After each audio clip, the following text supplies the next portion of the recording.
Easy Sports Talk Show podcast with Ed Smith and Javon Adams. My name is Javon Adams. You can call me Jay or J Love. We do this thing 3 times a week, Monday, Wednesday, and Friday. And next to me is a man who not only played professional baseball, but he also played in the National Football League for that first Super Bowl bound team for the Atlanta Falcons.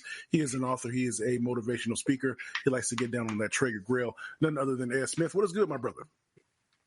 Hey, man, regular season finally kicked off last night after that 82-game preseason, bro. We got some regular season basketball. Got some defense played, everything, man. Yeah, exactly. If nothing else, my man Ed is true to form. He is unwavering in his opinion on what regular seasons mean or do not mean when it comes to sports, in particular basketball, and then also baseball as well.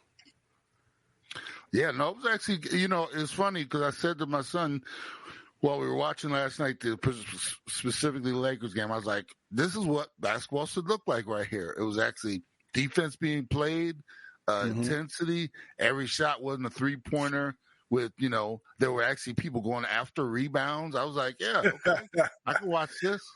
Yeah, so let's get to this a little bit. So we're going to cover the two playing games from the Western Conference yesterday. So we had the 7-8 game with the Lakers and the Pelicans. So that one was an interesting game because the Lakers came out. The Lakers were victorious, so they're going to end up playing the Nuggets, the number 2 seed. They're playing the Nuggets. So what was interesting to me is the Lakers come out, they're playing well in the first quarter. They were down by what I want to say about 6 points in the first quarter. Then the second quarter, they really started to establish themselves and they were doing some really good things. But then the Pelicans come back and Zion Williamson, who I'm sure we'll talk about here in this part of the show, he was dominating, 40 points, dominating on the boards. And then something happened. Zion gets hurt.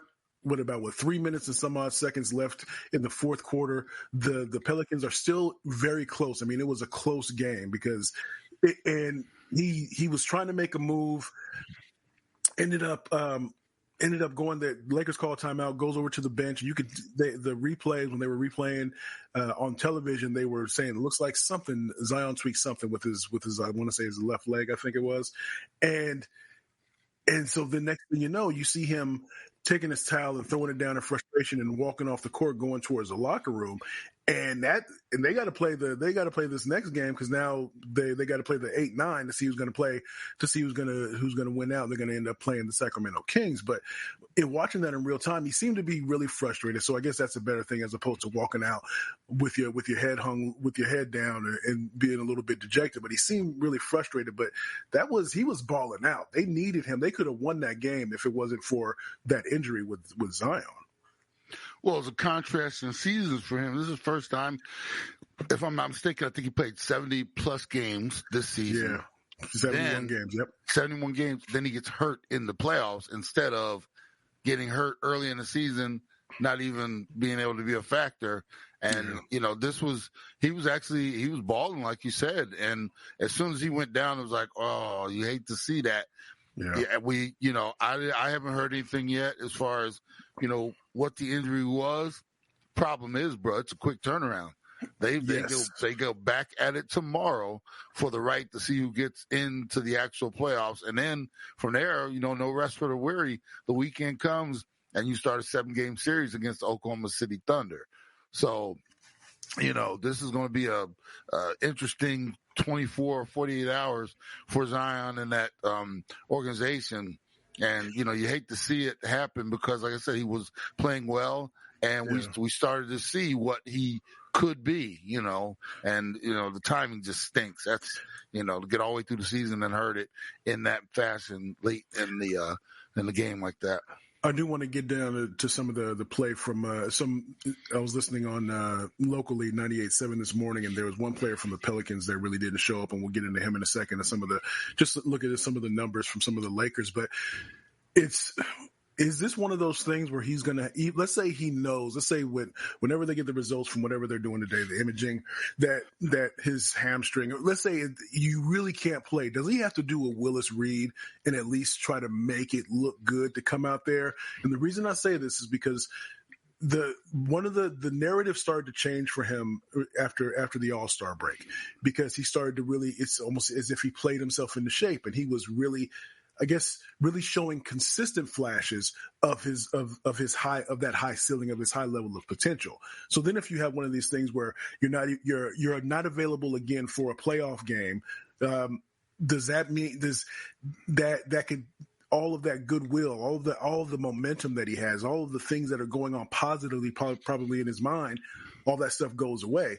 But if you at least come out and you try a little bit, you don't go 100%. If you know if you know that you're injured, so you go out and you try to make it look good, and then if you have to walk off, almost like Anthony Davis did a few years ago when he was playing, I think it was the Suns, and he just couldn't do it, and so he walked off. And so at least you give him a little bit of credit that way. Am I putting way too much on it, or is that something that might go through the mind of an athlete in situations like this? It all depends on what the injury is, and there's certain things you can and cannot do. Say if he tweaked an ankle, we know ankle is, structurally it's, probably not going to be that bad. If you go out there and you try to play through it, maybe you turn it into a high ankle sprain or something like that. But there's no chance to really, for the most part, you can play through an ankle. If it's a hamstring or something like that, one of those really bad ones, or a growing or something like that, and you go out there and you really pop it, or you overcompensate and mess up an Achilles, because what happens, you favor this and this goes. So, there's only so, and here's the thing, Jay, every athlete knows their body.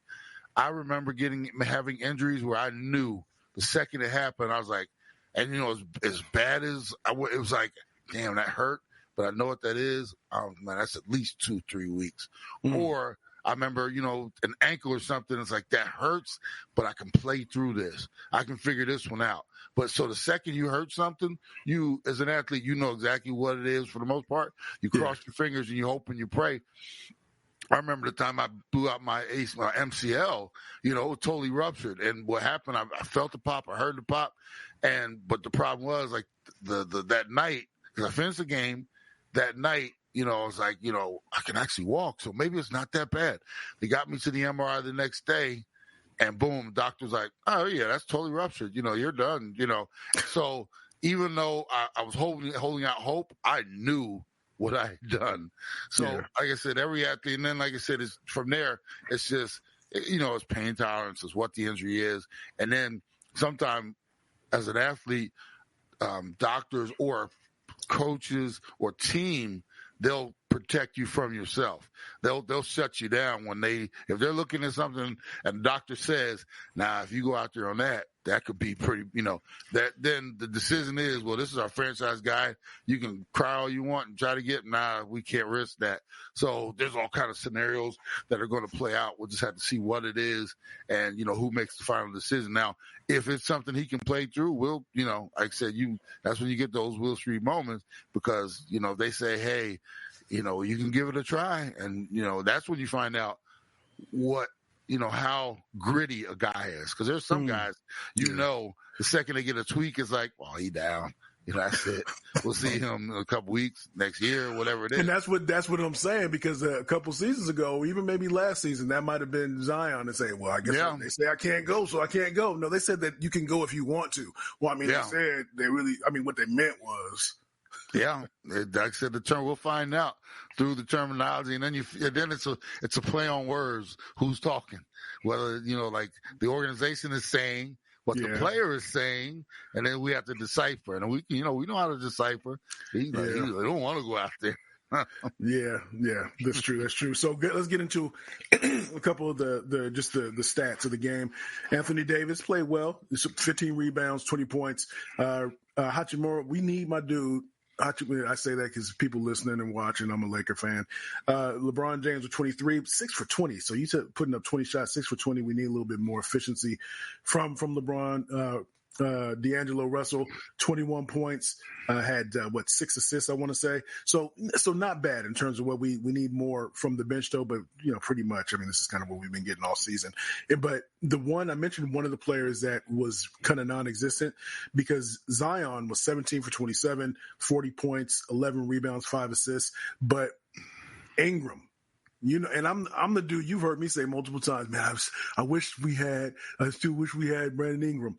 Well, I wouldn't have wanted him last night because he was 4 for 12 with 11 points. And so that's one of the things that was even said on the radio today, just in terms of just reflecting upon the game. That's when you're supposed to step up, dog. If you might not need to be the number one, but you're good enough to be able to take over in moments like this, to be able to show why you were such a high draft pick and why you're so highly regarded in the league. Yeah, between Ingram and I also thought McCollum played. He sure picked a bad time to come up as short as he did as well. True. Who was it? Zion needed a Robin last night, and neither he nor Ingram stepped up to give him anything on the other side. But here's where legends are made, and it's going to be interesting to see if they can bounce back. And I actually like the play-in scenario. Oh, man. Do you? I actually, a couple years ago, I did not like this whole thing, but I actually like the play-in scenario. It gave it some flavor down the stretch. He was jockeying for that 7 and 8 and 9 and 10. Who was trying to stay out of that? Our Suns here just barely escaped and landed in the sixth, and that happened with some help in the last night. With Pelicans losing and them winning, and so I think it gives a little flavor to the whole thing. It's not a one and done thing like baseball did a few years ago, playing 162 games, then you get one game to see if you get into the playoffs. This is actually pretty good, pretty cool in terms of giving everybody a chance, the last 4 teams a chance. So it's a nice little start to the regular season. So he's Ed Smith. I'm Javon Adams. We do this thing 3 times a week, Monday, Wednesday, and Friday. Make sure you tell a friend. You can go to easysportstalk.com. You can also please subscribe to the YouTube channel. That's the Easy Sports Talk Show. So let's get into the second game. So that was the Sacramento Kings playing the Golden State Warriors, the 9-10 matchup. The Warriors fell. The Kings put it to them. It was close. It was a little bit. It was touch and go for a little bit there. But then towards that, what is it? I want to say, looking at the box score here on that recap, it was I'm trying to look at so going the Kings really kind of started to pull away in the second half. So 37-26 in terms of the quarter points. Kings for Warriors, and then in the fourth quarter, 27-18. And so really kind of taking it to them. And this is one of those things we talk about, somebody who needed a Batman to their Robin. I mean, Steph Curry, he needs some help. And you know who didn't give him no help? Klay. He was 0 for 10. And this is one of those things. It's funny because in certain situations, the loser gets more pub than the winner does. So we talk about the Lakers, of course, that's one of the things we kind of talk about the Lakers. Yeah, you talk about Zion a little bit, but even though you say, hey, good job, Kings, but then you immediately shift to what's going on with the Warriors and what are they going to do to whether you call it rebuild, tear down, whatever, retool, whatever the term is that you want to use. But it doesn't seem like Klay can be a part of that, especially if an 0 for 10 Klay in a situation where it was a win or go home scenario, and he comes up 0 for 10, and plus he has there's a high price tag that comes along with him, and he's going to be a free agent in the season. But when you were watching this game, what were you seeing? It just seemed that the Kings just a little faster, just a little bit younger, just a little bit hungry. I think is sometimes can be a little bit overrated. But what did you see when you were watching the game? You watch those nature shows like I do, you got the old lion out there and you got the young lion, and they're both vying for the pride, right? And man, this is one of those situations, boy, where young lion, they nipped at the old one and chased him off, bruh.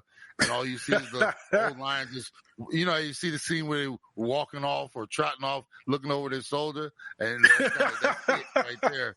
This is one of those situations, man, where the GM, and I'm not good with names sometimes, but Dunleavy is a GM for Dunleavy. Oh yeah, no, I got you. I'm talking about the one who left, because he knew these type of decisions were coming, and he didn't want to be any part of it. And I heard already with Steph.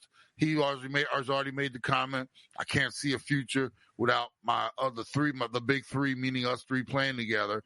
He's already stated, Draymond's, hey, we've taken care of them, basically by winning championships. I don't see any reason why they shouldn't take care of us now. And it don't work like that, man. It don't work like that. That's not good business, bruh. You can't live on what you used to do. This is when someone has to make that hard decision. It's time for us to move on. Klay, 0 for 10 in a playoff game or play in to get in. It's time for you.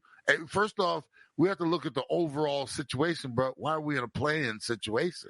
If we got the talent we're supposed to have, and the reason is because, like you said, you got a lot of young lions out there right now. And we can't keep up.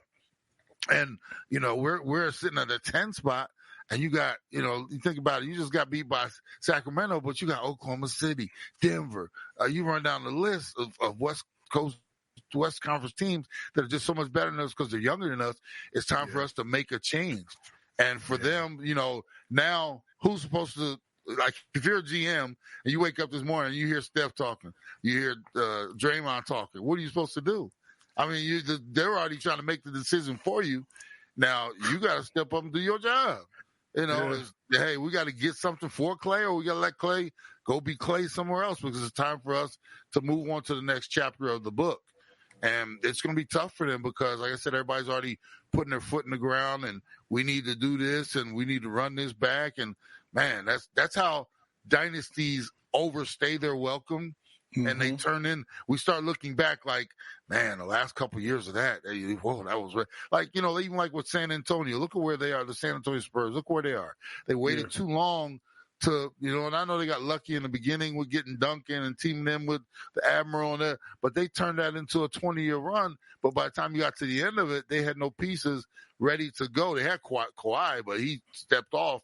But like I said, we're looking at the Warriors, and I'm sad. It's going to be sad to see them in a few years if they stay on this path, because Curry can't keep this up. He even needs somebody to come help take some of the load off him. Draymond's not a scorer. He's kind of a defensive piece. And then, like I said, if you're going to allow Klay to sit out there and go 0 for 10, one-trick pony, meaning he can't do anything other than hit the three when he is playing well. But even right now, like I said, you can't go 0 for 10 and expect this to work. And it's going to be it's like watching, and those, I like the decision has to be made in those nature things we watch.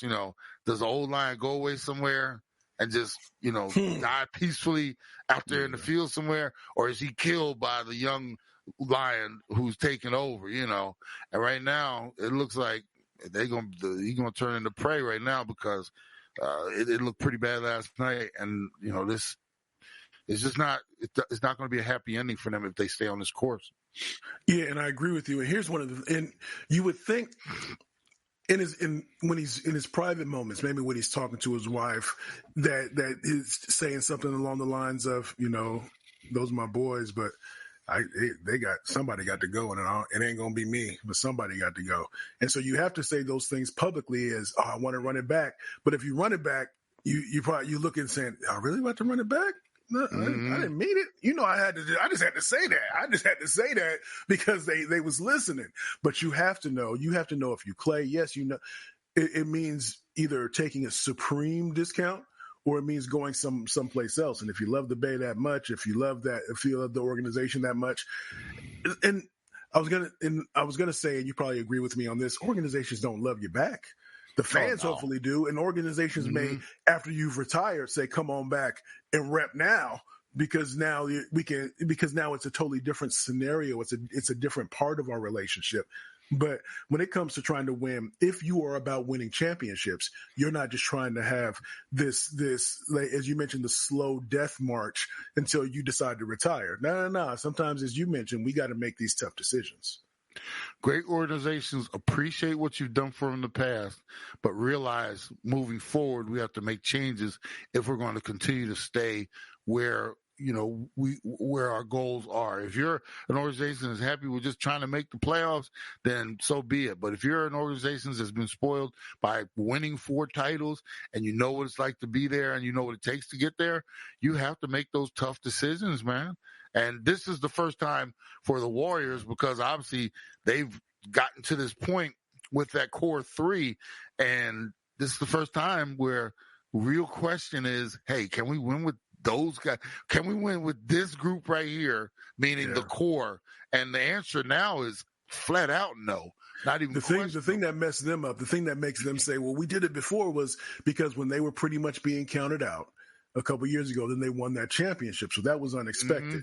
But yesterday's price is not today's price. And in that sense, I mean, you are X amount of years older than that. We see the decline in not only in Klay and in Draymond. So tough decisions have to be made. Yeah. And the other thing it's tough, man, especially, I wasn't there. I wasn't a guy who was a franchise guy, but I remember there were times I had to leave somewhere after my 2 years in Atlanta. I was like, man, I got to go, and that was sad. I can only imagine you've been there, you've been a staple, and you've been, you've been a part of the franchise, winning 4 titles and, Splash Brothers and celebrating, and now you got to go somewhere else and do it, and that's primarily what the message is going to be from whoever has to make that, you got to go in there, you got to earn your money. And that's, like I said, this is the time when you cannot, as a GM, you just got to go in there and you got to do what you got to do. And we'll see if we find that after the dust settles and we hear Klay Thompson just signed, such and such extension, it's going to be like, okay, they made a decision. You made your decision. Because the easy thing is to just stay and say, well, we respect them. They've done so much. Yeah. The tougher thing as a GM is to say, now I have to roll up my sleeves and I have to get going in terms of evaluation, in terms of draft talent, and making moves in terms of free agency or making trades to be able to build this team up to get it back to now what is an expectation for this fan base. Because before, they weren't tripping about, well, we just want to be exciting. Once you win that first one, they say, that's cool. You win the second one, then I think all bets are off. Now that's an expectation for the fan base because there are a lot of people that are going to be fans that have jumped onto the bandwagon, and that's what they're used to. Yeah. Cool. Like I said, we saw the last of that one for sure. Indeed. So that is Ed Smith. I am Javon Adams. Again, we do it 3 times a week, Monday, Wednesday, Friday. Tell a friend about what we have going on here. You can go to easysportstalk.com, easysportstalk.com. You can also encourage you and ask you to subscribe to the YouTube page. It's at The Easy Sports Talk Show, at The Easy Sports Talk Show. And of course, wherever you find your podcast, make sure you like, subscribe, share, and all that good stuff. And as we always like to say around this time, you can